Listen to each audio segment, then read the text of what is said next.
Oh, God. Right. Yeah, yeah. Cut it. Okay, I will. Should I say it? I'll say it. Okay. Yeah. I'm getting too excited now. It's the wine we had wine on the train. Do you want me to redo that? I spoke a lot. Hi, I'm Alia. I'm Tia. And I'm Declan.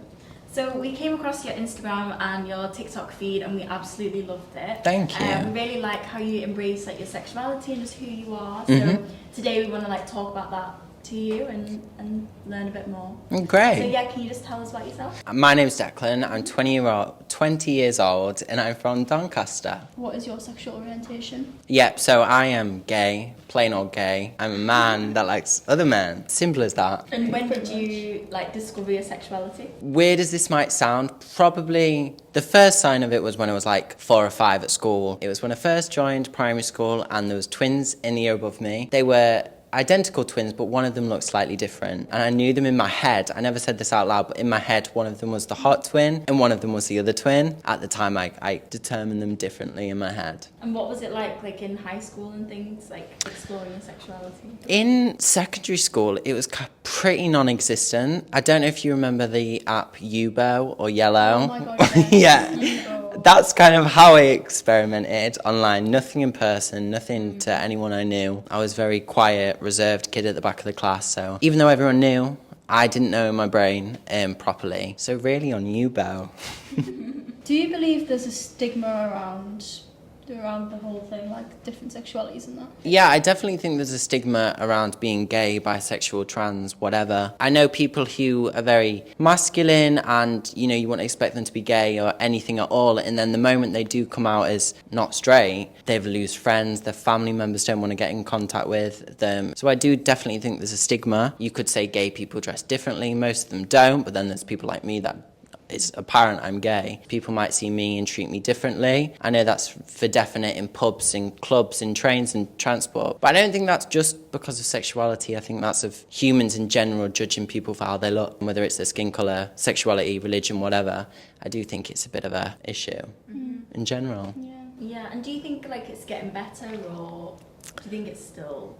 I think there's definitely still issues out there, but compared to times gone by, it's definitely a lot better in this day and age because there's more allies, people that will stand up for you or like give other people judgy looks back. Yeah, I definitely think it's easier. When I was little, in my head, I would have never came out as gay and I wanted to I was going to commit like a very low level crime so that I could go to prison and then be gay there without my family knowing. Obviously that didn't happen. There's a big stigma there, but the world is changing day by day, little by little. I think it's getting slightly a bit better. Yeah. So recently there's been quite a lot of like young people who are like identifying as like gay, bisexual, and kind of like coming out. Do you think they see it as like a trend? Do you think they see it as like cool, or do you think they're being genuine? I know from when I was at school, there was certain people that might have came out as gay or lesbian or trans or bi or whatever for attention kind of thing, and then the next day they weren't. Years later they're straight and whatever. So I definitely think there's a level of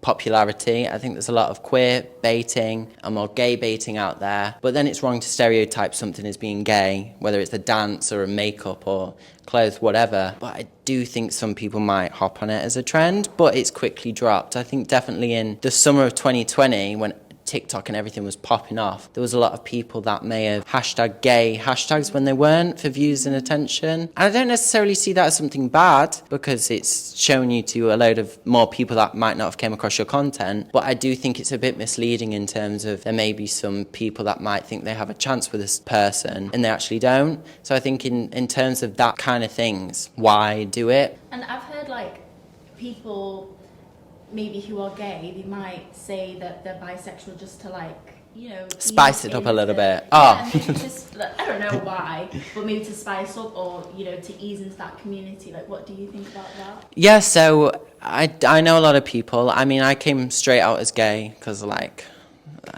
everyone knows at this point. There's definitely a lot of people that come out as bi first or say they're questioning first to kind of ease them way in, and I think, you know, that's great. If that's what makes life easier for you and for you to be you easier, do it kind of thing. And what do you think about like the ever-growing acronym like LGBTQ IA plus.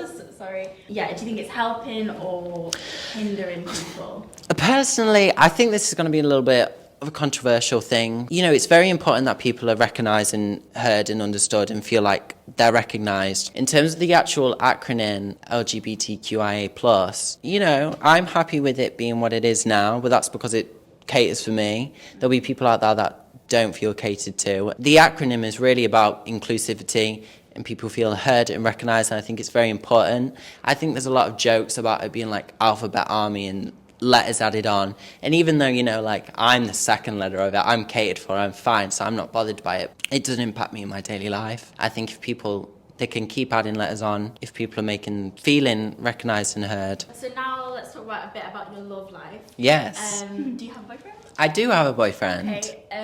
Did you meet like on a dating app, real life? Like, was it hard? No. I was at Manchester Met University, but I dropped out because I didn't like the course. And I more or less stayed in my room the entire week. I wouldn't go out. And my flatmates persuaded me to on a Friday night. And we agreed to go to Courtyard, the pub. Yeah. But it was packed, it was full, so we couldn't go there. So we decided, let's go to Gay Village. And the 2 weeks previous, a guy had been messaging me going, I'm coming to Manchester in 2 weeks. Can I take you on a date? Can I take you for a meal? And I was miserable because I was dropping out of uni and I was going, no, I'm busy. But anyway, they took me to Canal Street and I posted a picture on Snapchat that I was in Via, I don't know how you say it. I was in there and I posted a picture and he swiped up to my story being like, well, look who's out kind of thing. And I was like, oh no, he got me there. He was like, you know, you're out now, I'm out. Can I come buy you a drink? So yeah, but it's bad because I forgot I was meeting him. So then I went to Bar Pop next door. No. So he went into Via, bought me a Malibu and Coke, took a picture of it and was like, I'm here.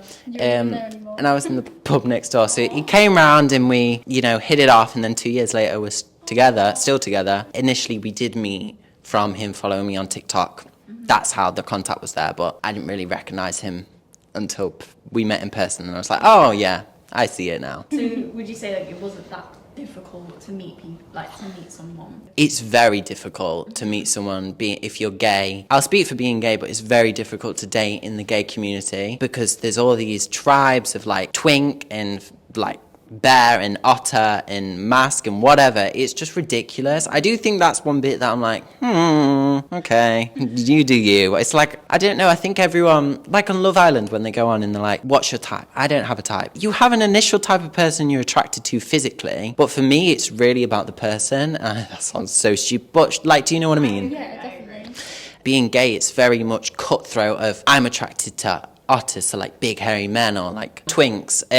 It's very much like young, feminine, slim people, and people won't date out of that category. So I know for me, I'd only date taller guys and bigger guys because then it made me feel smaller and more like petite and feminine. And I think there is very much that, but there's certain people in the gay community that might see twinks as only as a sexual thing, so they never see them as far as a relationship. And for me, that did impact me because I found a lot of guys I spoke to before I found my current boyfriend only really wanted me after like 10 o'clock at night, if you get me. You'll know that with... Yeah. Anyway, but yeah, but definitely dating in the gay community is cutthroat and horrific, and finding the guy I'm with now is like finding a needle in a haystack because there's not many people that are serious about it. So do you think dating apps are used as well for kind of like a hookup thing to have like sex and that rather than actually finding relationships? Yes, there's one specific one called Grindr. Don't know if you're familiar with it. Yeah. That is, I didn't know that was for sex and hookups. I later found out that it was, and as someone that's not really about that type of thing, it didn't work anything for me. But I know people that have got relationships out of them. But other dating apps for gay people, I mean, you can use Tinder and Bumble and Hinge. At least 90% of the people on them are on them to focus on getting hookups rather than relationships. And I think that's because when you're closeted for so long, you don't experience like the playground crushes when you're little. You don't see the people that look like you or in relationships that you want to be in movies and TV shows. So it's very hard for them. So that the moment they come out as gay and the world knows, it's kind of like a free-for-all. And I really experienced that when I came out, but from like a standby perspective because I've always loved like romances and Disney movies, so it's all about like true love and whatever. And coming out and then realizing people are using all these apps for dating and hookups, it's like, oh my God, what do I do now? So it's very hard to date in the gay community, but also very hard to find people online via apps that are serious and to find someone that wants the same thing as you. And do you think, in terms of dating apps, do you think it's like a safe place to meet people, or do you think that it's quite a vulnerable place? It really depends. I think dating apps are a great way to connect with people, and I don't mean in person, but a great way to make friends online that, you know, could tell you, oh, if you're going to London, here's a place you should go to, here's a nice restaurant. In terms of finding people to date on them, it's really tricky because I know people who have gone on dates with people that they met on Tinder and it's gone great and they're together years later. And then obviously you also meet people, everyone knows someone that's been on a date from Tinder and it's gone horrifically and something very seriously bad has happened. So with everything, I think they're a bit of a hit and miss, and it's really about understanding and making sure you're safe on dating websites. So I know before, if I ever used to go on a date from, say, Tinder, I'd always FaceTime them beforehand, so I knew what they looked like. I did once. Did you? Really bad. Oh no, what happened? I don't want to be like rude on it, but the guy, he used pictures from before COVID and he was a lot different the day we met. So he picked me up in his car and we were going to go to Turtle Bay. I just opened the door and I was like, oh my God, Jesus Christ, he is nothing what I thought he looked like. But I still got in the car because I didn't want to be rude, and then I had to go through like 3 hours of sat there being like, this is going great. And then afterwards I'm like, really sorry, but you're not what you look like in the pictures. And it's very different, so I couldn't. And it was really rude anyway, so it was kind of like that. From that moment on, I was like, I'm FaceTiming every single person before I meet them because I'm getting catfish. It was horrific. In gay relationships, do you think there's like a stereotype between the giver and the receiver? Like people say that the receiver are like more feminine. Like, what do you think about that? Oh yeah, definitely. I think in most gay relationships, there's the man and the woman. And some people are offended by that. Personally, I'm not, because it just makes it easier to determine the roles. So with me and my boyfriend, he's the man and I'm the woman. So he's the giver and I'm the taker. It's also the top and the bottom kind of thing. Yeah. But a lot of people don't abide by either of them titles, so they could be either. They're just a human at the end of the day. It's nice and it's funny to have the roles, but at the end of the day, I don't really think they matter, because in every type of relationship, you don't need a certain type of person to fit a role. It's just genuinely about the person you are with, and if they make you feel good and happy and safe and loved, that's all that matters. What advice would you give like your younger self? Oh my God. I think to little Declan, I would tell him that everything will be okay one day. It won't happen soon, and that you'll go through a lot of experiences where you think men like you and they don't. They like your body or they like your age. I'd tell him to keep his wits about him and that everything happens for a reason, because it truly does, I think, so far. Thanks for coming, Declan. It was so good speaking to you about like sexuality and stuff, and I think that a lot of viewers will really appreciate it.